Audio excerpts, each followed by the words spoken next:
To keep your investment portfolio on target for financial goals, you want to balance risk and diversify your assets. That's the purpose of asset allocation, the process of dividing your portfolio among major categories like cash, stocks, and bonds. Historically, the returns on these three major asset categories have not moved up and down at the same time. So including a mix of these assets in your portfolio can protect against losses. There is no perfect formula for asset allocation. It differs with each individual, depending on their risk tolerance and time horizon.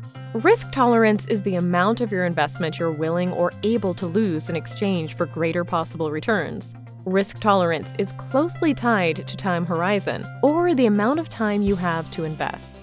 An investor saving to make a down payment on a home in 5 years might choose less risky investments than someone saving for retirement in 20 years. A longer time horizon allows more time to recover from loss. Asset allocation may be one of the most important investment decisions you make with your portfolio. Call us today to learn more.